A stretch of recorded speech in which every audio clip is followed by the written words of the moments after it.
राष्ट्रवादी Congress party द्वारा Bhiwandi ward क्रम 17 पद्मानगर में एक भव्य सभा का आयोजन किया गया।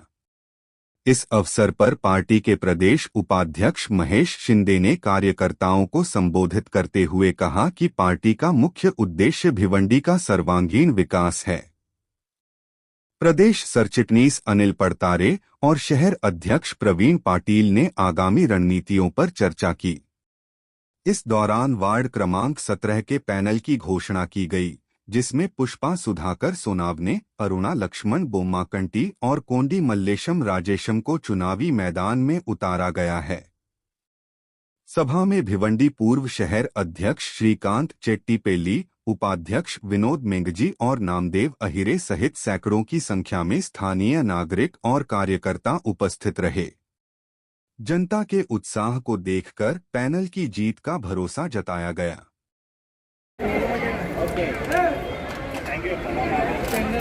सबसे पहले मैंने पूरा वार्ड क्रमांक 17 की जनता से मैं आह्वान करता हूँ, आने वाले 15 तारीख को सभी लोग, हमारे राष्ट्रवादी कांग्रेस पार्टी के 3 उम्मीदवार हैं।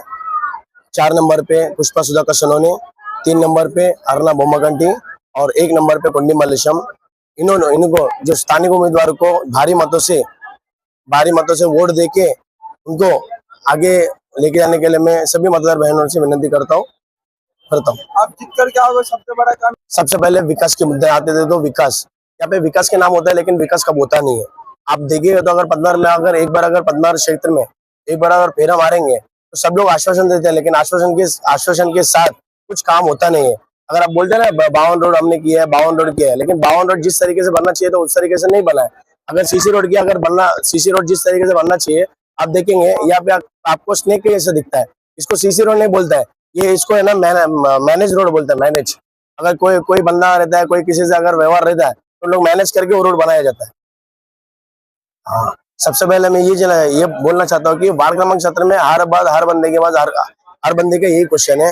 देखो, मैं वार्ड क्रमांक 17 में 2017 में सुमित पाटिल के सामने ओपन में लड़ा था, और इस बार कुछ ओबीसी के कारण ओबीसी की वजह से मुझे दोनों जगह पे फॉर्म भरना पड़ा। एक अब बाम में भी भरा और डाम में भी भरा। मुझे पता है क्योंकि ओबीसी में बहुत सारे दाखला लगाने पड़ते थे, उसमें 46 दाखला था, और सामने वाला जो कैंडिडेट है जो सुमित पाटिल, उसके सामने 8 लोग खड़े थे। फिर भी मेरा फॉर्म पे ना बहुत तरीके से उसका छाननी हुआ था। उसमें एक पेपर चेक किया, 4 एडवोकेट ने उन्हें चेक किया।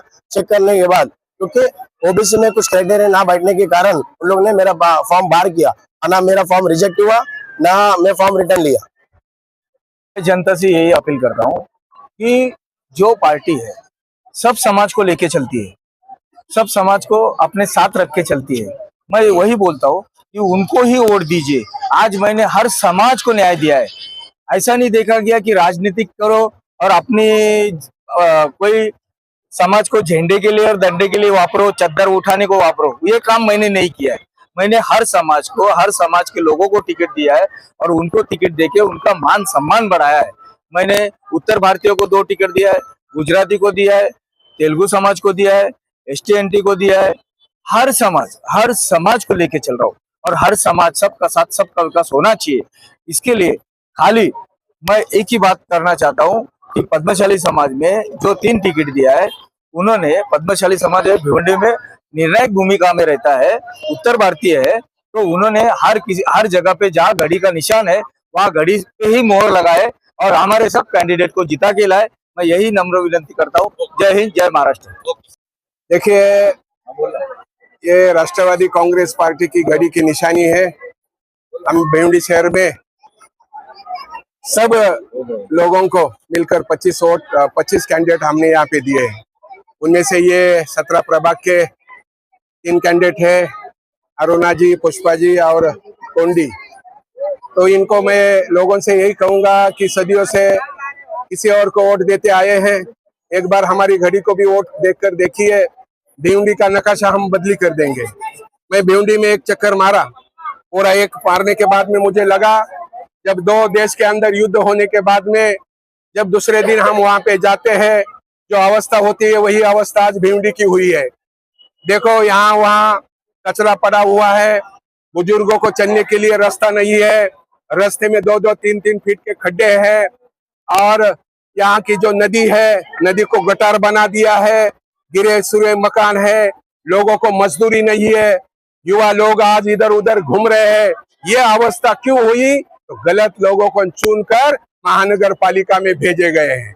तो मैं इतना ही कहूंगा कि राष्ट्रवादी कांग्रेस पार्टी ये अजीत दादा पवार की पार्टी है, जो अजीत दादा पवार सब घटकों को लेकर हमेशा साथ चलते हैं और हमेशा सबका साथ में विकास करते हैं। तो मैं इतना ही ऐलान कहूंगा, इतना बहन है भाई है मेरे भिवंडी वालों, अगर भिवंडी में बदलाव लाना चाहिए तो एक बार घड़ी को मौका दे दो। घड़ी वाले जो दादा है हमारे अजीत दादा पवार, ये महाराष्ट्र के उप मुख्यमंत्री है।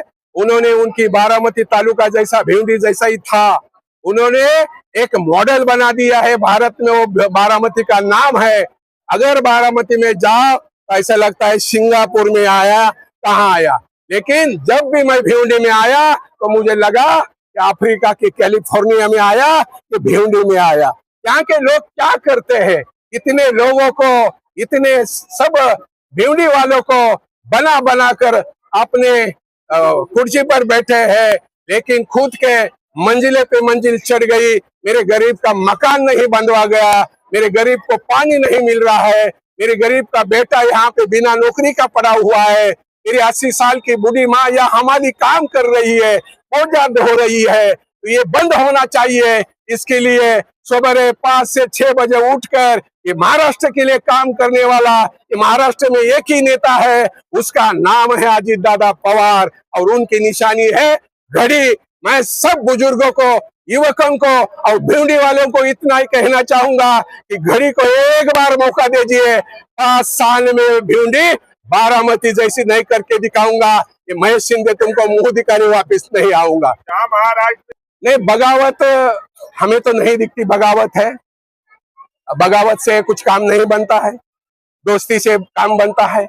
चाहे शरद पवार की पार्टी हो, अजीत दादा की पार्टी हो, हाथ में हाथ लेकर आज काम कर रही है।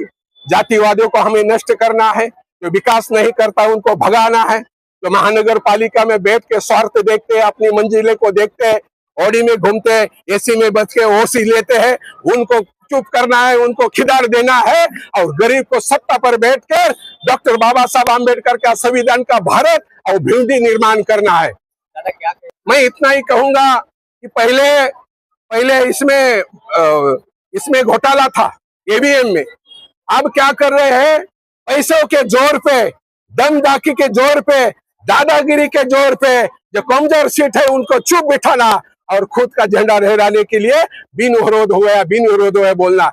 अभी कोर्ट ने उनको मन्ना मज्जाव किया है, ये बिन विरोध ये नहीं चलेगा। कोर्ट बोला ये जबरदस्त नहीं चलेगी, इसकी दादागिरी नहीं चलेगी, क्या पैसे की बारिश नहीं चलेगी, क्या बाबा साहब का संविधान चलता है, भारत और महाराष्ट्र बाबा साहब के संविधान पे चलता है, क्या गरीब की सत्ता आनी चाहिए, बिना पैसे वालों को भी इतनी कीमत होनी चाहिए, पैसे वाले को भी इतनी कीमत होनी चाहिए कि बाबा साहब का संविधान बोलता है। इसके लिए मैं इतना ही कहूंगा, ये बिन विरोध हो रहा है, ये दादागिरी के दम पर हो रहा है, पैसे के दम पर हो रहा है, ये बंद होना चाहिए। अगर भिवंडी वाले काम थाम ले तुम, ये होना चाहिए, बंद होना चाहिए बिन विरोध। तो 1 मिनट में हो सकता है, 1 मिनट में हो सकता है। इसके लिए मैं सबको आह्वान करूंगा कि इसके दादागिरी से डरो मत, इसके पैसे को लालची में मत आओ, खुद का वोट स्वाभिमान से घड़ी को दे दो। 5 साल में तुम्हारा नक्शा बदला देंगे।